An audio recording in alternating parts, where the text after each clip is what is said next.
Olá, pessoas, tudo bem?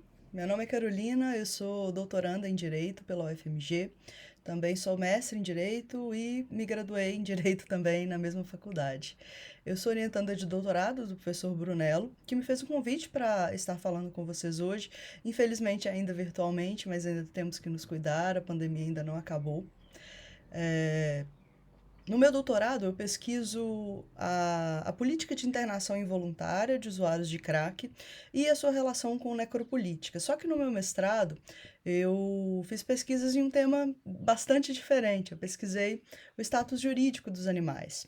E é essa pesquisa que eu vou apresentar para vocês hoje, para que a gente possa dialogar um pouco sobre como tratar os animais, qual a perspectiva do direito, qual a perspectiva que a filosofia nos propõe e principalmente como fazer esse meio de campo entre tantas áreas do conhecimento em um tema extremamente sensível para a gente e para o direito como um todo. Essas pesquisas em direitos dos animais, em ética animal, elas partiram de uma inquietação sobre justamente como tratar os animais e como que o direito deve se portar diante dessa relação, que integrou, por exemplo, estudos jurídicos, mas também de ciências biológicas, de filosofia, de antropologia, ciências da mente e alguns outros conhecimentos. Para que a gente possa começar essa discussão, eu vou apresentar um sumário que vai brevemente guiar essa apresentação. Em primeiro lugar, eu vou fazer uma aproximação do tema. Posteriormente, eu vou tentar adequar o conceito de animais, ou seja, o que animal, o que a palavra animal quer dizer para a gente. Parece uma pergunta boba, só que existem algumas imprecisões terminológicas que precisam ser atacadas. Depois nós vamos passar para como a ética, como a filosofia responde à pergunta como tratar os animais, para posteriormente apresentar uma proposta, uma hipótese de como tratar os animais, qual a lente que a gente precisa de aplicar para que essa questão seja propriamente endereçada. E por fim a gente vai apresentar umas provocações finais que eu chamei de arremate final.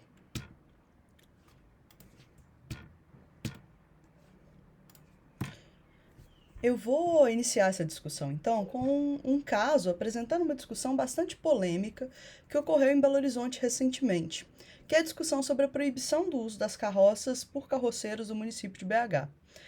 Entre as alegações de abuso animal e de que os animais são bem tratados, o que a gente percebe é que existe um embate bastante forte entre uma população que já é marginalizada por um sistema de produção, por exemplo, o sistema de produção capitalista, e aí são os carroceiros, que se consideram como uma comunidade tradicional e também incorporam na sua cultura o uso dos animais e a proposta da Prefeitura de Belo Horizonte que alega haver maus tratos aos cavalos, né, aos equinos.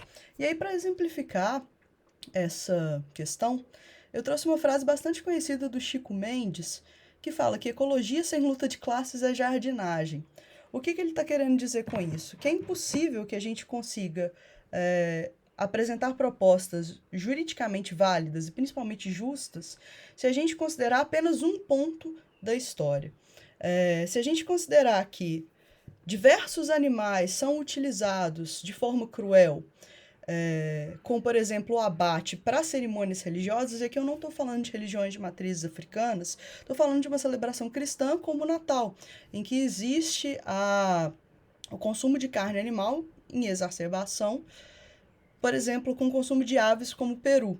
Se a gente considera justa essa utilização de animais para uma cultura, é muito difícil que a gente consiga estender um argumento juridicamente válido para proibir determinadas culturas da utilização dos animais e permitir outras culturas também da utilização dos animais, sendo que a igual consideração de interesses, ou seja, o peso dos maus tratos aos animais, é semelhante. Esse é só um exemplo.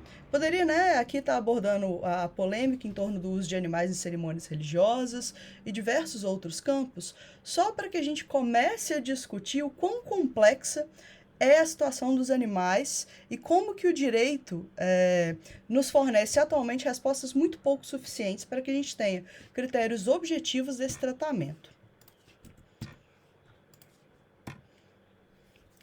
Ao iniciar a pesquisa em direitos dos animais, o que a gente percebeu foi que muitos raros são os exemplos de definição do conceito de humanidade o que nos faz humanos, que não perpassem justamente a própria averiguação do conceito de animalidade. Muito embora humanidade e animalidade, portanto, pareçam ocupar posições distintas, é justamente por essa comparação que esses conceitos foram traçados e também foram definidos. A gente costuma falar que a narrativa humana sobre si mesma pretende chamar para si uma ruptura, uma descontinuidade muito abrupta entre nós mesmos e os demais animais. Mas quando a gente analisa a história com um olhar um pouco mais crítico, o que a gente percebe é que justamente a tônica dessa relação é essa interseção. Sem esse contato direto ou indireto entre os humanos e animais e também o meio ambiente, o próprio percurso evolutivo do Homo sapiens teria sido drasticamente alterado, porque até a genética humana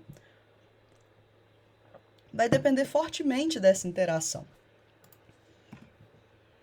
O que a gente vê, por exemplo, né, se a gente retoma um pouquinho as aulas de história, é que da mudança do Paleolítico para o Neolítico, o que a gente teve foi justamente o sedentarismo e uma maior proximidade entre humanos e animais, como por exemplo os porcos e as galinhas, e esse compartilhamento de espaço com seres humanos e animais fez uma revolução imensa no pool genético.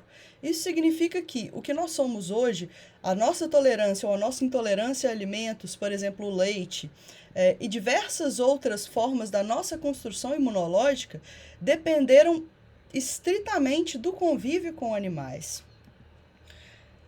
Fazendo um recuo da pré-história para os tempos atuais, a gente tem hoje que o IBGE, no último censo, se não me engano ele é de 2015, ele vai nos dizer que nos lares brasileiros existem 52 milhões de cães, 22 milhões de gatos e ao menos 44% dos lares brasileiros possuem pelo menos um desses bichos.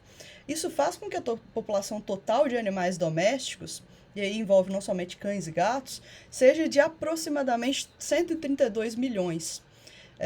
Esse dado é muito interessante porque isso mostra que os lares brasileiros possuem mais pets do que crianças.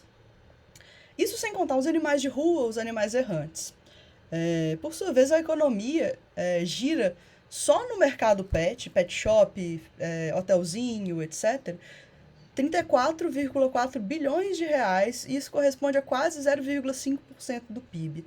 É muita grana, é muito investimento que acontece nesse meio, e sem contar também nos animais utilizados para pesquisa. 15 milhões de animais nos Estados Unidos, 115 milhões de animais no mundo anualmente são utilizados para pesquisa.